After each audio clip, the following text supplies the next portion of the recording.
Qué bacanería es estar en el campo disfrutando y coreando con un corito sano, tú sabes. Dite algo, Lucas. Ya estamos listos. Necesito que a partir de este momento le presten atención a lo que tienen ante ustedes. El corito histórico. Panas y bellas damas, sean bienvenidos a un nuevo episodio de El Corito Histórico, el podcast donde les contamos la historia de Venezuela de una forma amena, clara, concisa y entendible. Es decir, como no te la contaron tus lamentables profesores de historia de Venezuela del bachillerato, que son la razón por la cual terminaste votando por Chávez. Aquí les habla el profesor Javier Lara. Dite algo, Dorian Márquez. Claro que sí, sean bienvenidos a un nuevo episodio del podcast de la historia de Venezuela, en donde traemos como siempre todos los eventos, batallas, personajes, todo lo que hay ahí, vale, sobre la historia de Venezuela, pero en el idioma del corito sano, en el idioma como que estás de ahí con tus próceres, de ahí con tus panas, porque como siempre decimos, algo que es verdadita es que estos tipos eran como tú y como yo, y hoy lo vamos a demostrar, bueno, con un prócer aquí que es muy interesante. Háblales ahí, Manao. Así es. Recuerden además que El Corito Histórico es el podcast que te enseña, y si te descuidas también te preña, pero solamente si tú quieres, bella dama. Solo si tú te descuidas, porque para nosotros el consentimiento es importante. Consentimiento. Habla claro. Bueno, recordarles y comentarles antes de empezar, si esta es tu primera vez llegando al Corito Histórico, que nos puedes escuchar en todas las plataformas digitales.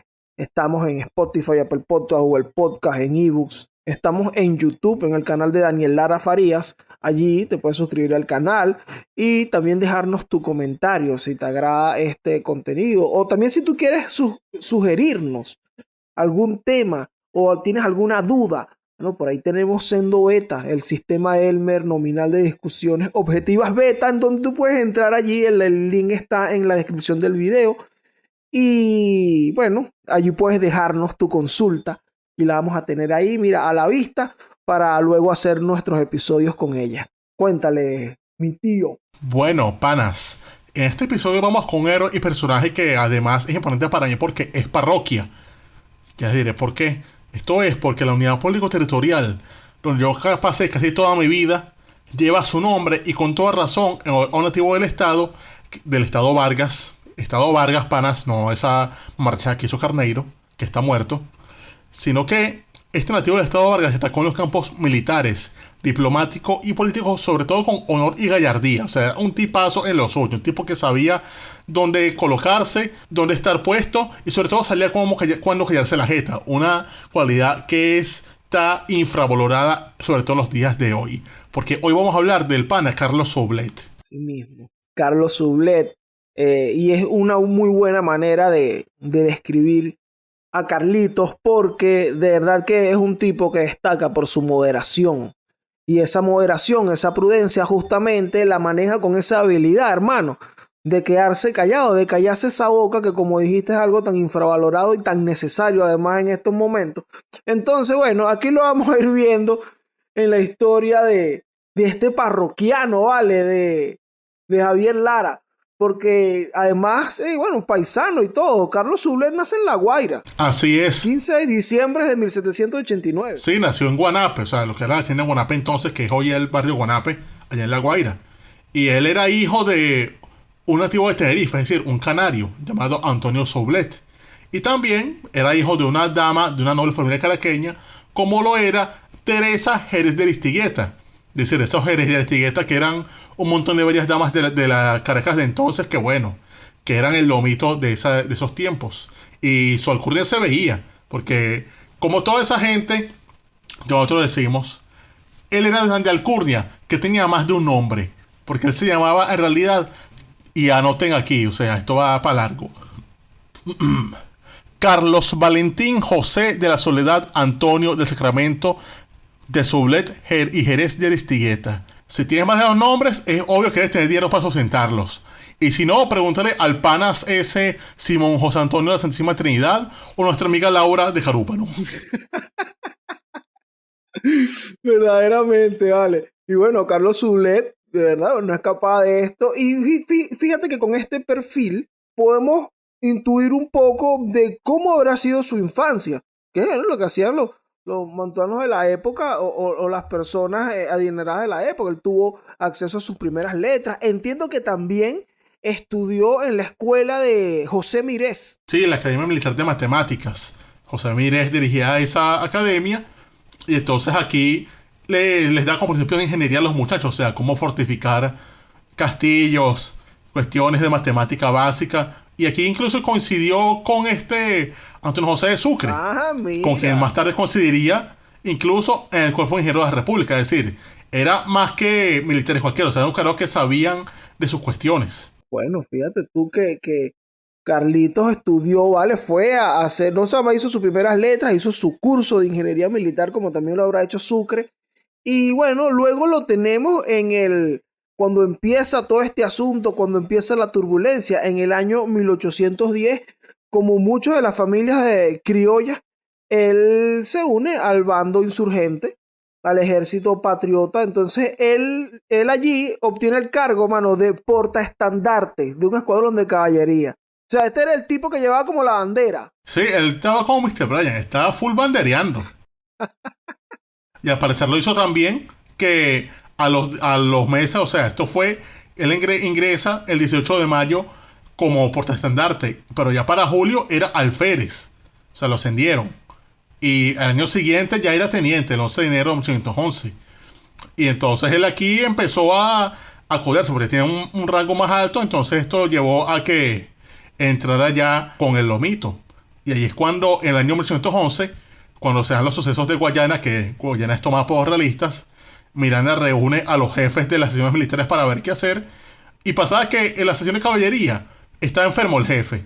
Y el siguiente oficial en la jerarquía allí era Zulet, quien destacó de una vez porque empezó ahí a tomar las palabras de intervención, o sea, daba planteamientos, le respondía a Miranda, decía, no es así, la cosa es de esta manera. O sea, daba argumentos serios de qué debía hacerse. Y entonces eso sorprendió mucho a Miranda, que dijo, mire, muchacho, usted es más que un teniente. Yo quiero que usted sea mi jefe de Estado Mayor General. Es decir, un cargo que está reservado a generales, a coroneles, o sea, a gente como 5 rangos por encima de los que tenía Zulet. Y Zulet, ¿qué coño? Sí, era un tipo muy ilustrado, pero él sabía que eso era mucha lavadora para ese trapito. Él le respondió a Miranda, no, mi general, no puedo aceptar tal empleo, porque no tengo edad, méritos, servicios, ni circunstancias todas que se encuentran reunidas en otros jefes de ejército. Y coño, me necesito tanto de pedirle la vaina que Zulet le dijo, coño, mira, yo no voy a aceptar ese cargo, pero sí voy a hacer una cosa. Como tú vas a ir a Valencia a luchar contra los realistas, me voy con usted, general. Sí, carajo, una modestia increíble. O sea, le estaba ofreciendo un cargo porque no estaba preparado y supo apartarse, porque él no era un corrupto. O sea, esa vaina de aceptar un cargo para que no estás preparado, eso es de corruptos. Y el pana de una vez dijo, no, vale, pues una responsabilidad que yo pueda asumir de verdad. Es algo así como un N'Golo Kanté del ejército. No, vale, alto pana, Zulet, de verdad. Y un tipo, ¿ves? Desde aquí, desde los años más tempranos del proceso de independencia, se va dejando ver un poco la actitud de Zulet y la manera en que piensa y en que se desenvuelve. Una persona muy prudente. ¿Cómo voy a tomar yo, hermano, ese cargo? Si yo soy teniente, ahorita estoy nuevecito de teniente, francisquísimo. ¿Cómo tú me vas a hacer esto y que jefe mayor general? No, dale, hermano. Déjame quemar mis etapas. Entonces, bueno, Zulet se va con Miranda para las acciones contra Valencia entre julio y agosto del año 1811 y allí lo ascienden a capitán. Sí, porque destacó. Entonces ya sí, como capitán, ya era parte de la Fundación Niño Malo de Miranda. Exacto, ya era. Con esos muchachos, o sea, con Mariño, con Piar, con MacGregor, o sea, sabes que Miranda era fan de recoger muchachos malos y bueno, ahí también terminó cayendo Zulet. Zulet era el más sanito por ahí. Entonces, bueno. Sí, el más zanahoria. Zanahoria por ahí, bueno, eso es un buen código. Si tú eres ese pana zanahoria de tu grupo, tú puedes ser Zulet. Entonces, ahí está él tranquilo. En el año 1812, el año siguiente, el 12 de febrero, se casa, consigue a su bella ladrona, Olaya Uroz, y allí se casa, pero luego se dan los eventos de la capitulación de Miranda y todo esto, y él termina preso en el castillo de San Felipe, allá en Porto di Capello. Sí, porque recordemos que él era el que estaba con Miranda al momento de que Miranda está en La Guaira a punto de irse a abordar su barco, y llegan allá a La Guaira a hacerlo preso Bolívar, como María de las Casas y otros. Y entonces, así como que preso Miranda, o sea, que se lo entregan a Monteverde, también lo entregan a él, o sea, cayó por huevón. Exactamente, vale. Y cayó el más sano, y cayó el más huevón ahí. Tengan cuidado también con eso. Si eres el más huevón de tu grupo, no te vaya a pasar como a Sublet. Pero bueno, él pasa en el castillo de San Felipe, chamo. Bueno, un preso ahí de Monteverde, luego pasa un año entero, porque él sale libre nuevamente en 1813, cuando Bolívar llega con su campaña admirable. Ah, sí, Bolívar llega y el carajo sale. Y cuando el carajo vuelve, porque él dice, bueno, vamos a luchar contra esto, Bolívar sin peo dice, no vale, tú fuiste un daño colateral de este peo por no con Miranda, o sea, únete que yo sé que tú eres serio. Y el carajo volvió y combatió de una vez en Bárbula, en las trincheras. Y así como empezó a combatir, también se fue escalando posiciones, llegando a ser incluso secretario de José Félix Rivas. O sea, Rivas lo vio bien. Y como a Rivas le habían dado el cargo de gobernador militar de Caracas, lo puso ahí como, mira, muchacho, vas a ser mi ayudante. Y ahí estuvo con él, estuvo con Rivas para arriba y para abajo, como su segundo. Yo creo que esto es clave, ya también en lo que va a ser el camino de Sublet, porque él tiene ese talento, él tiene esa capacidad de ser un muy buen apoyo, de estar ahí organizando, digamos. Y bueno, aquí él empieza como secretario de Vargas, que es de Rivas, perdón, que es gobernador de Caracas.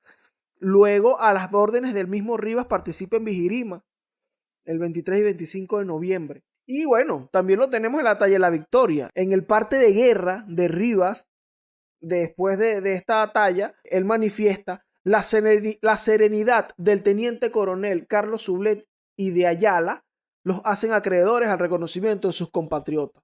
Él dijo, coño, Sublet es un tipazo, ese estuvo ahí, no se cagó, estuvo ahí, mira, sereno, activo y resistió, y todo salió bien, deberían ser como él. Se le dijo, se no tuvo miedo. Mientras yo andaba pegando brincos con mi gorro rojo, él estaba ahí tranquilo, parado, esquiando las balas, relajadísimo. Sí, lo tenía como no, este tipo de armas tomar, o sea, no jodas a ese muchacho que es tranquilo. Te puede dar tu puñazo. Tú lo ves ahí calladito, pero este tipo mira, tiene un gallo tapado, tiene que estar pendiente ahí con Carlito. También participa en San Mateo. Sí, en ese tiroteo de un mes en San Mateo estuvo ahí. O sea, estuvo en la última etapa de la campaña, que es ya cuando los realistas empiezan a tomar el poder, porque, o sea, San Mateo fue una masacre.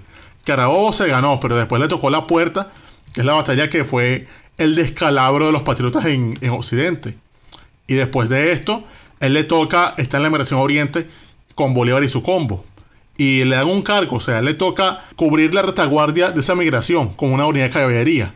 Pero claro, esto lo hizo muy bien porque sabemos cómo fue la Migración Oriente y lo mal que le fue a esa gente, cómo los iban masacrando, cómo caían como moscas entre bombardeos de buques desde el mar, ataques de los realistas por allí, animales salvajes, enfermedades, o sea, él hizo lo que pudo, pero no fue suficiente, tristemente. Sí, y realmente, bueno, sabemos ahí que la Migración Oriente fue un proceso súper complicado.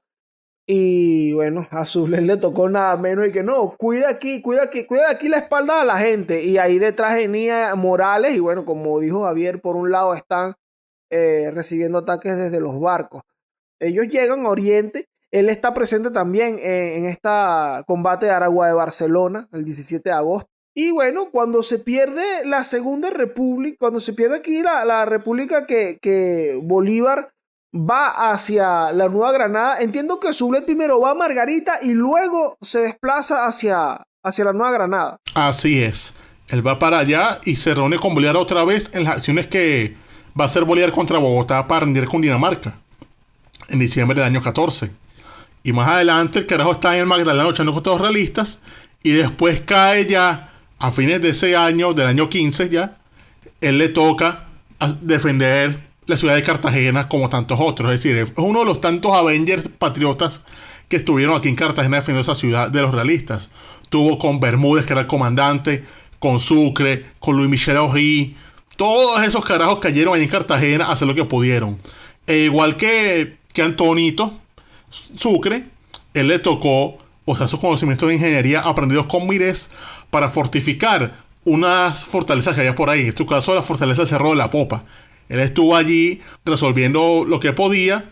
Incluso le tocó, como comentamos en ese episodio del asedio de Cartagena, le tocó hacer retroceder varias veces a los realistas. O sea, él estuvo ahí dando coñazo, resolviendo como podía. La pasó como los de Caín, pero coño, supo resolver. O sea, un tipo que resolvía. Y a su temprana edad. O sea, ya de joven resolvía. Imagínate cómo sería de viejo. Un hombre de acción, realmente, ¿ves? Es lo que decíamos hace un rato, coño, calladito Carlos Sublet, pero mira, ¿ves? El tipo, la verdad, bueno, participó y respondió donde tuvo que responder. Hace la huida de Cartagena. Sí, con Aurí. Y llega a los Cayos de Haití, y allá, cuando se está preparando la expedición, ya el 25 de marzo, lo ascienden a coronel. Entonces ya ahí, mira, tenemos al coronel Carlos Sublet preparándose para embarcarse en lo que sería toda esta campaña que empieza, o los primeros fuegos allí están en la acción de los frailes. O sea, la acción de los frailes, y después ellos siguen hasta Margarita, mejor si Arismendi, hacen la famosa asamblea de Santa Ana, proclaman la nueva república, y después ya en junio es uno de los que está junto a Piar tomando Carúpano. ¿Qué tal? ¿Dónde está la bulla Carúpano? Ahí está, ese es el 1 de junio. Cerca de estas fechas, que estaba Sublet por allá por Carúpano a las órdenes de Piar. Luego él está comandando la vanguardia en el desembarco de Ocumare. Ah, sí. Sublet está a cargo de eso el 6 de julio de 1816. Y en esa misma época él estuvo en los valles de Aragua, ahí en esa expedición que planeaba hacer Bolívar, o sea, para tomar Caracas. Sabemos que esta expedición fracasó porque Sublet estuvo allí, pero se encontró en los aguacates a Morales.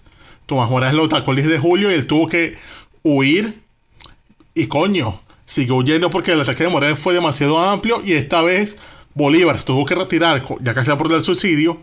Y coño, él queda Sublet abandonado allí con unas cuantas tropas, que es las que después recoge Gregor MacGregor en la operación que se llamaría a partir de entonces retirado 600. Carlos Sublet es uno de los 600. Exactamente. Entonces él va allí en todo ese camino a pie. Desde ahí, desde Ocumare, esta gente se une o se encuentra con Piar ya en el hoy estado Anzoátegui. Pelean en la batalla del Juncal el 27 de septiembre, que fue crucial ahí para ya abrir las puertas para entrar a Guayana. Pero entonces cuando Piar se va para Guayana, a Carlitos se enferma. Sí, le pasó eso y coño, se quedó en el Pilar. Pero después, ya el 31 de diciembre, él aprovecha dos cosas. Primero, que ya está recuperado. Y segundo, que ahora llega Bolívar, que era un carajo que él tenía alta confianza. Bolívar venía de Haití con armas, con dinero, con el objetivo de unificar a los patriotas, porque sabía que Piar no unía a nadie, más bien aislaba a la gente. Y entonces Bolívar empezó a recoger a la gente para su favor. Se lo nombra a él con la Orden de los Libertadores de Venezuela, combaten en Clarines, ahí pierden, y hieren a Carlos, pero después a él le dan otra misión muy importante, que es una que, digamos, marcará su vida, porque lo comisionan para que fuera a hablar con Mariño, o sea, lo está usando de diplomático, para convencer a Mariño de que dejara Huevada. Claro, básicamente, siempre, en este año, en el año 1817, Bolívar, un par de veces y en adelante ahí varias veces, manda emisarios a tratar con Mariño. En algún momento, cuando hicimos el episodio de Antonio José de Sucre, comentamos que él también tuvo esta tarea, y si te fijas, bueno, Sucre también tenía su flow diplomático. Él estaba ahí, él sabía tratar con la gente, y es algo que también, si te fijas, ven en Sublet. Quizás también esa actitud moderada, que es algo que tenía Sucre, que era un tipo también como de, bueno, no muy bocón, digamos, un tipo ahí tranquilo. Sublet tenía una actitud similar, y lo envían a intentar convencer a Mariño de que, coño, porfa, Mariño, reconóceme, del fastidio. El jefe es Simoncito. Entonces, bueno, para allá mandan a Sublet. Obviamente, como todas estas misiones a tratar con Mariño, no es que llegan a algo. Es como que, ok, me quedo tranquilito un rato y después encuentras a Mariño por ahí tratando de comerse el cazabe por la orilla. Pero bueno, esto es en enero, 23 de enero que le dan esta misión. En marzo ya lo encontramos camino a Guayana con el niño bolivariano. Sí, estuvo ahí en los combates, o sea, liberando esa vaina. Y ya cuando toman Guayana, él es parte oficialmente es jefe del Estado Mayor General, 24 de septiembre. Y después, Ahora sí puede. y después de que ya caiga Manuel Piar, que se descubre todas sus amarrachadas, que ya toda la gente le da la espalda y lo lleva ante Bolívar, resulta Carlos Sublet el fiscal encargado de enjuiciarlo. Coño. O sea, él fue el que dijo, bueno, Manuel Piar es una plasta de mierda y por eso hay que matarlo.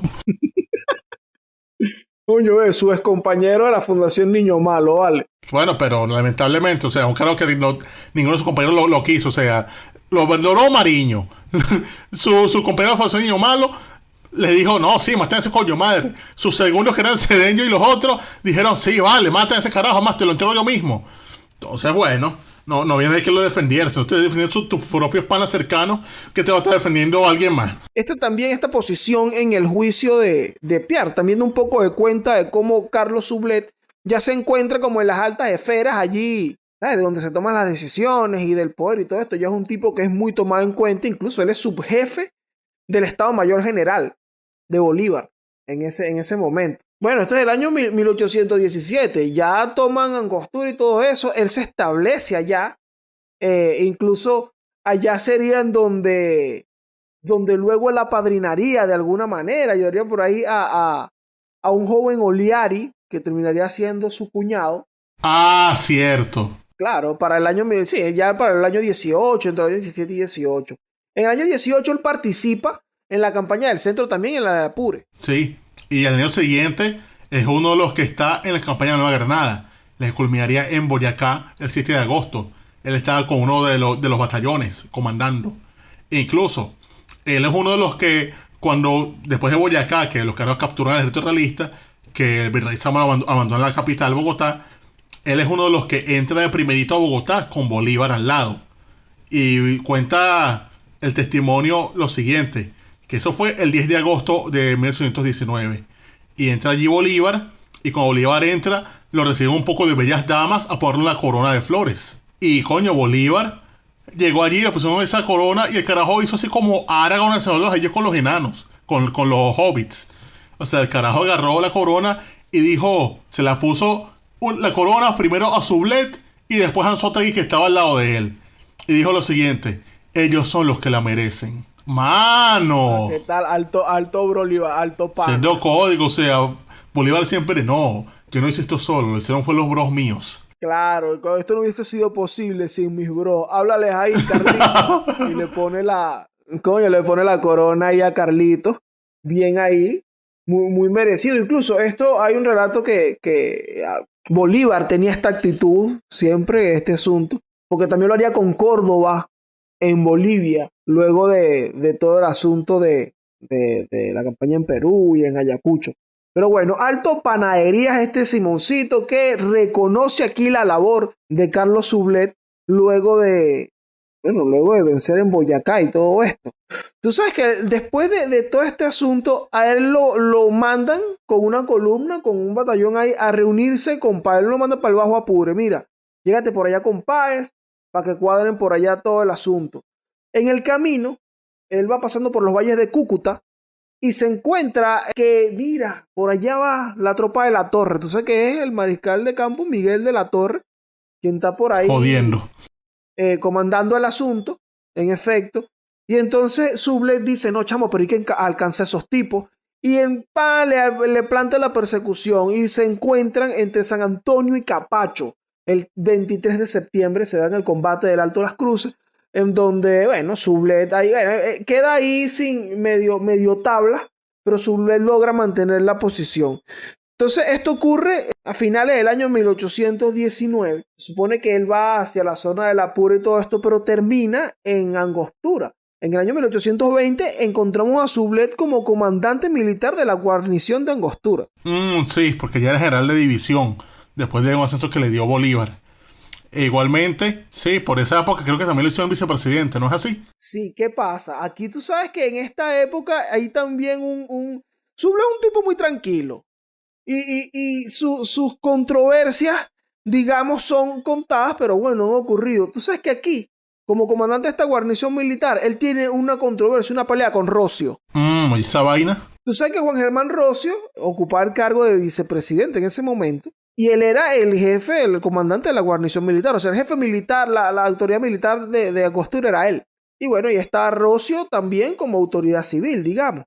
Para estos años, estamos en el año 1820, a principios de este año se empieza a gestar lo relacionado con el Tratado de Regularización de la Guerra, el armisticio. O sea que, bueno, estas son cosas, órdenes que vienen desde España por todo este tema en donde triunfan los liberales y todo este asunto, obligan al rey que, mira, tiene que buscar una manera de acabar con ese peo allá en América, a ver qué coño hace. Entonces, bueno, por ahí le ordenan a Morillo, tiene que buscar una manera de pedir cacao porque ya la vaina está muy jodida. A principios de año, Morillo manda unos emisarios para Angostura. Llega todo emisario a Angostura con los papeles de la vaina y que, mira, venimos a pedir cacao, con un papel que dice, epa, cacao. ¿Qué pasa? Lo recibe Sublet, jefe de la guarnición militar. Abre el sobre, ve la vaina, ok, se entera del asunto y mira, mándele esto que al jefe, para Bolívar y tal. Y para el Congreso, para que lo discutan, pues. Y Rocio se entera de que ese sobre está abierto. ¿Y quién abrió esto? No, lo abrió Suble primero. ¿Y quién es él para abrir eso, pues? Si yo soy el vicepresidente. ¿Cómo va a venir que el jefe de la guarnición? Nada, a mí qué me importa si el presidente soy yo, mano. Sí, era un peo claro de usurpación de funciones, digamos. Peo militar. Pero usurpación de funciones entre un militar. Entonces, claro, queriendo joder a un civil. O sea, desde el principio, o sea, bien tempranito esto está pasando, 1820, y lo tenemos 2021 y adelante. Claro, ya Rocio no podía hacer nada, porque ya el sobre está abierto y todo esto, pero bueno, Rocio hizo como la protesta de vida ante esto, porque Sublet dice como que, bueno, mano, yo soy el jefe militar, ¿no? Bueno, que es el mismo problema que ocurre por independencia, que bueno, ¿y quién se cayó a tiro por esto, pues? Fui yo, ¿verdad? Sí. Entonces, bueno, es una pelita así. Entonces, una controversia que tiene nuestro Carlitos aquí con Rocio. En mayo de 1820 también Bolívar manifiesta, hay una comisión permanente en el Congreso, que, bueno, está Bolívar hablando y él ahí hace la petición o hace la recomendación de Sublet para que lo asciendan a general de división, porque él manifiesta que sus servicios lo hacían dignos a una recompensa igual a la que se le concedió a los generales Anzoátegui y Santander. Tenía más para ser lo que Santander realmente, pero bien por él. Y después de eso, o sea, ya cuando renuncia Rocio al cargo de vicepresidente, al nuevo vicepresidente interino para que dirija la guerra en el Oriente. Bueno, pero sí, por esa época, él es uno de los que ayudan en la llamada diversión de sobrecargas los valles de Aragua. Esa diversión con la cual Bermúdez llegó hasta el Calvario en Caracas, y esto ayudó a que se distrajera una división española y los patriotas ganaran efectivamente en Carabobo. Exactamente. Aquí, bueno, Sublet hace unas labores de apoyo y también de reserva, como, bueno, activo allí. También entiendo que él estaba comandando, tenía unas operaciones allí por el área de Río Chico, porque por ahí llegaban recursos que venían desde Oriente también y desde Guayana. Entonces, bueno, él está aquí gestionando todo este asunto. Para el año 1822, Javier, ya aquí le empiezan a dar cargos más allá de su rango, pues importante, que no es que soy jefe del Estado Mayor General, no. En 1822 lo tenemos como intendente del departamento de Venezuela. Ser intendente del departamento de Venezuela era como ser el jefe militar del país. Se lo mandaban a dirigir la guerra contra Morales, que seguía jodiendo ahora en Coro. O sea, Morales había tomado Coro, se aprovechó de esa vaina y entonces él empezó ahí a combatirlo. O sea, lo combate en la batalla de Mitares, lo sorprende, destruye buena parte de la caballería, pero Morales se refugia en Coro. Y esta vez en Coro, de ahí pasa a Dabajuro el 7 de septiembre y le gana a Morales. O sea, Morales seguía dando la batalla. Pero bueno, después de todo, Morales es derrotado ya cuando ocurre la batalla de Maracaibo. Lo derrota Padilla y su combo. Y bueno, ya ahí desaparece del panorama el 24 de julio del año 1823. Entonces, después de esto, a él lo nombran intendente del departamento de Magdalena. O sea, lo mandan a la actual Colombia, porque había renunciado a Mariano Montilla y también había renunciado a Pedro Vicencio Méndez. Entonces le dan doble cargo, porque es intendente del Magdalena, pero también es secretario de Guerra y Marina de la República Colombia, es decir, ministro de la Defensa en Bogotá. Vale, pero este tipo tiene un poco de cargos ahí, ¿vale? El tipo ahí resolviendo el asunto. 1825, ya lo tenemos como secretario de Guerra y Marina. También es candidato, su nombre rueda ahí en los candidatos para la vicepresidencia de la República. Sí, pero ahí queda el tándem Bolívar-Santander. Claro. En efecto. Ah, bueno, lo encontramos. Esto es del año 1825, pero ¿sabes qué? Me pareció interesante que en 1828 es secretario general de Bolívar allá en Bucaramanga. Ah, está cuando ocurren los sucesos del diario Bucaramanga. Correcto. Y Bolívar también, por esa época, ya en el año 1829, lo manda a que vaya a Venezuela a mediar el problema entre Bolívar y Páez. Eso que había quedado irredento por la Cociata. Esa separación de Venezuela de Colombia. Pero él va para allá y él termina como que dándose cuenta que en realidad la cosa es más con Páez. O sea, que es más irse por la causa venezolana que por una causa de Colombia que ya está como que palo abajo. Sí, o sea, esto me parece interesantísimo también del camino de Sublet, que lo tenemos desde ya un momento, bueno, desde que se une a Bolívar allá en el Pilar, en Barcelona, cuando él desembarca en Barcelona, lo tenemos como uno de los hombres de confianza del niño Simón. Un tipo que ocupa cargos, que el mismo Simón lo recomienda y todo esto. Entonces, pero me llama la atención que él va con la misión de mediar ahí con el asunto de Páez, pero allá se da cuenta de que, pero esta vaina de verdad es Colombia, esto no cuadra tanto. Entonces, aquí se muestra, creo que entra se puede tocar ahí el tema de la moderación de Sublet. Porque él no es, o sea, él está con Bolívar, pero él no es un bolivariano, un súper bolivariano, él no es un bolivariano. Él ahí lo ayuda y tal, pero te das cuenta que él viene acá, ve el asunto, habla con Páez y queda como que yo creo que sí, la verdad, lo mejor que puede pasar es esto, es que nos separemos de esa vaina. E incluso, él para el año 1829, él estaba elegido como diputado de la provincia de Carabobo para el Congreso Admirable, que era el que pretendía hacer Bolívar allá en Colombia para arreglar la vaina.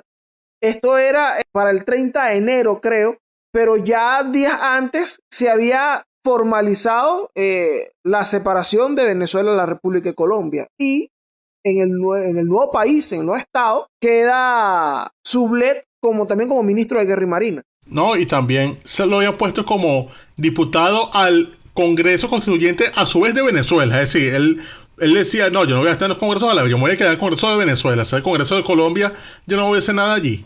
Y él se quedó allí y coño, iba al Congreso Constituyente, servía de ministro de Guerra y Marina y coño, él estuvo hasta que se hicieron las elecciones y en las elecciones, cuando ya gana este Páez, bueno, él va otra vez al cargo de ministro, finalmente, porque se hizo la Constitución y bueno, asumió su cargo. Él aquí, bueno, está trabajando en un cargo del gobierno, año 1830, que es empieza en este gobierno de Páez. En 1834 hay elecciones otra vez, y ahí uno de los candidatos es Carlos Sublet, otro candidato es Santiago Mariño, Diego Bautista Urbaneja y el doctor José María Vargas. Como ya sabemos aquí, gana José María Vargas, pero Sublet, bueno, como son ahí prácticamente del mismo carro, obtiene también aquí la misión, que ahí lo hablamos hace un rato cuando él lo mandan a hablar con Mariño y todo esto. Bueno, aquí le toca otra misión diplomática, que es ir a gestionar el Tratado de Independencia de Venezuela, de paz y amistad con España, e Inglaterra también. Sí, lo mandan a Inglaterra para que sea interlocutor, para que Inglaterra nos haga el favor.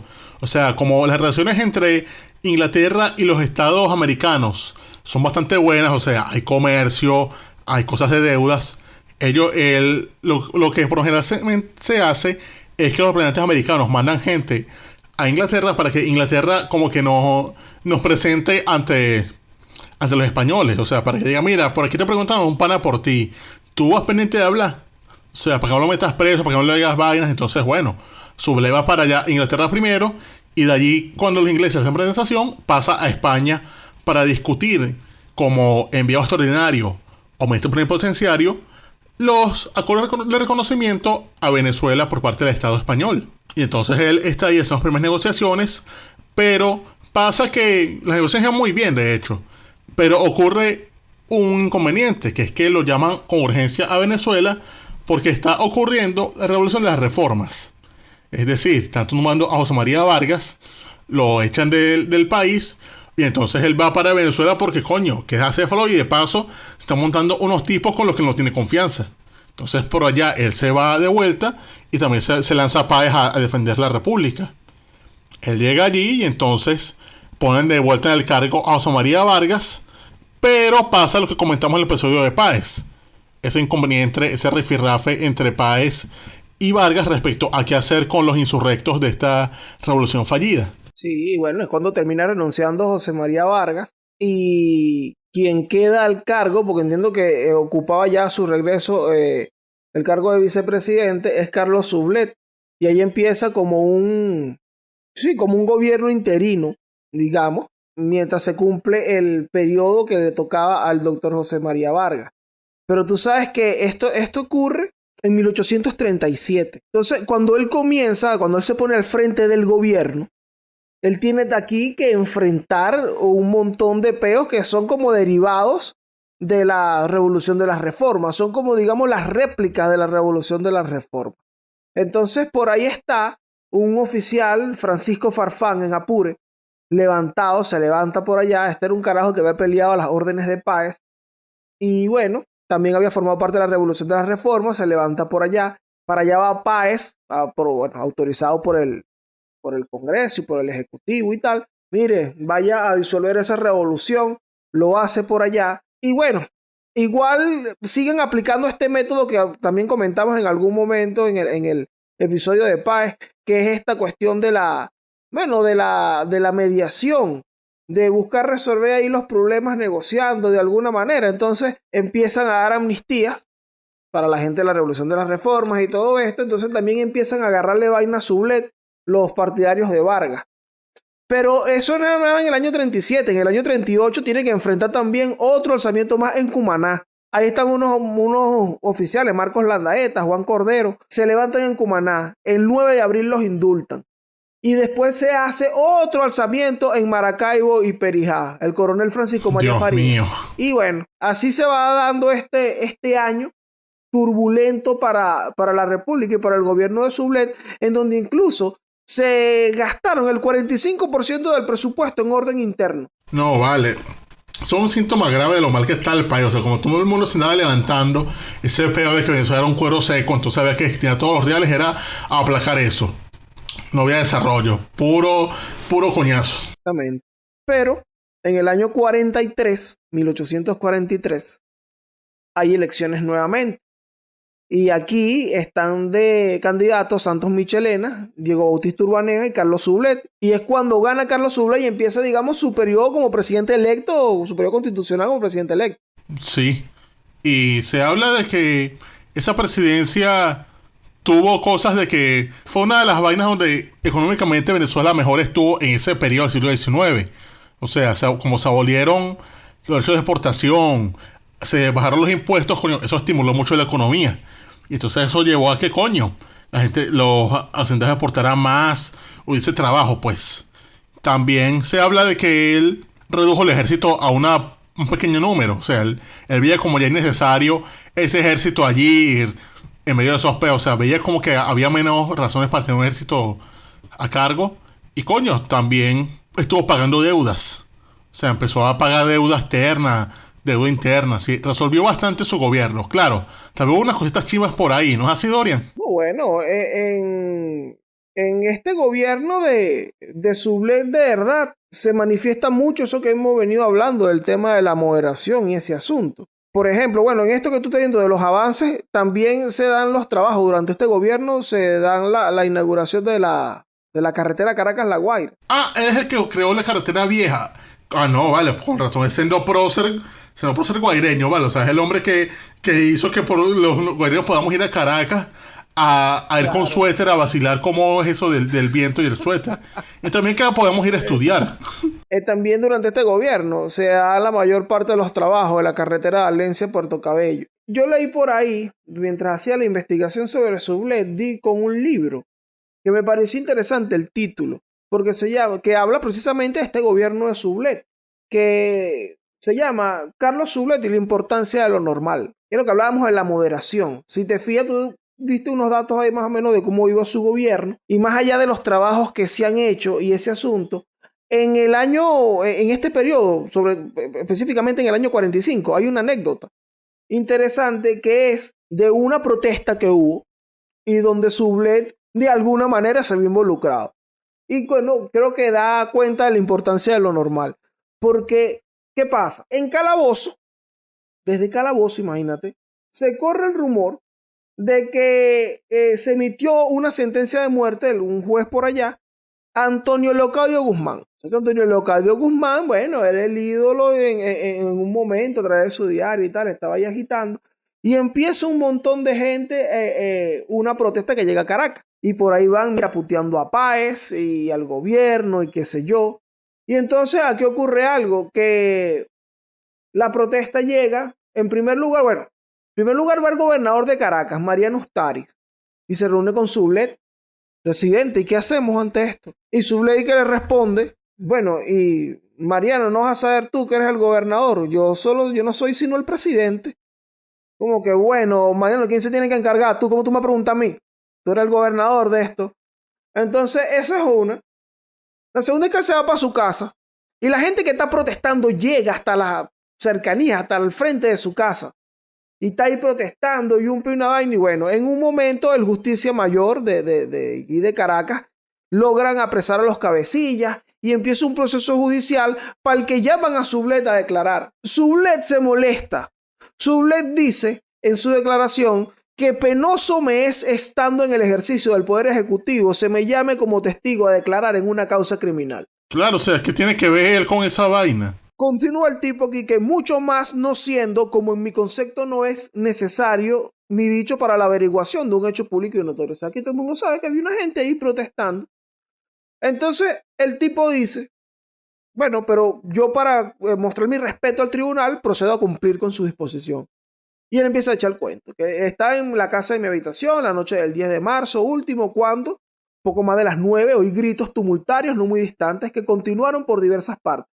Ya más lejos, ya más cerca, hasta eso de las 10 de la noche llegó una partida de gente al frente de mi casa. Y en el corto momento que permaneció allí dio varios gritos, de los cuales recuerdo dos a saber: muera la tiranía, vivan los libertadores de Venezuela. Y luego siguió en dirección al sur. Ignoro que los hombres que formaban parte de esta partida estuvieran armados. Entonces, aquí es donde hablamos de la importancia de lo normal, porque primero, Sublet dice, hermano, ¿por qué a mí me llaman para acá por una gente que está protestando? O sea, porque yo tengo que estar aquí quedando una declaración. ¿Qué es esto? Segundo, es una gente que está protestando. ¿Qué tú quieres que yo haga? Y entonces tú dirás, bueno, y eso no es lo normal. Exactamente. Y es una cosa que si te pones a ver, incluso en los tiempos de hoy, bueno, no estamos demasiado acostumbrados al respecto. Y bueno, es una vaina que manejaba Sublet y el tema ahí de su moderación, de su actitud frente a cosas como esta, que es algo que, si te fijas, resaltaba Rivas en su parte de guerra en la batalla de la Victoria, la serenidad de Sublet. Era un tipo chill, sí, o sea, que era como que, coño, pero man, ya para estas vainas, o sea, tengo cosas importantes que hacer, que andar, y que pendiente de que habla paja de mí. Exacto. O sea, es como dice Bulín 47, o sea, me mantienes a mí, me mantienes a mi hijo. Entonces, vidioso. Entonces, bueno, en el 45 se dan eventos como este, entre el 43 y el 47, que es su periodo. Sí, eso es parte del clima de violencia que estaba motivado por el Partido Liberal y sus locuras. Pero él estaba como que, bueno, pero yo no puedo hacer mucho. Claro, él concluye su periodo presidencial y después de eso el pana se va para su casa. Tiene una vecina en Chaguaramas. Claro, se va a relajar para allá un rato, pero ocurre que está en el poder este panita llamado José Tadeo. Ay, no, chimbísimo Monagas. Entonces, el chamo José Tadeo, de allá de Oriente, allá de por Maturín, por allá, él decide, bueno, se dan todos estos eventos turbulentos como el asalto al Congreso y es lo que lleva a Páez a levantarse en armas. Y ahí está Carlos Sublet, que se le une, bueno, plomo, vamos aquí con el jefe porque es verdad, vale, hay que mantener aquí, coño, el orden, la vaina, y yo estoy aquí para eso. Y se monta en ese caballo a echarle bola contra esta gente. Pero el 12 de marzo son vencidos en el combate de los araguatos, que ahí comentamos en el episodio de Páez, que Páez termina emigrado, está un rato en las Antillas y después se va. Y Sublet termina en Santa Marta, en Colombia. Pasa 10 años allá. Ah, sí. Sí, y ¿cómo pasé 10 años allá? Pues él llega a Colombia, y usted que el colombiano, o sea, lo reconoce como un héroe.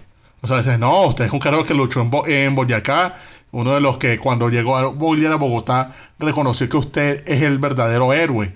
Y resulta que el gobierno colombiano le reconoció el grado de general de división y le dio una pensión para que se mantuviera. Oye, coño, bien ahí, Zule, vale, está bien. O sea, por eso que se mantuvo allí. O sea, no es que que ese tipo se fue para allá con lo que se robó. No, el carajo llegó y se fue y agarró unos reales que le dio el gobierno, que reconoció como una pensión de Zule héroe. en Santa Marta, no fue Pérez Jiménez en Madrid. Exacto, no fue eso. Para nada.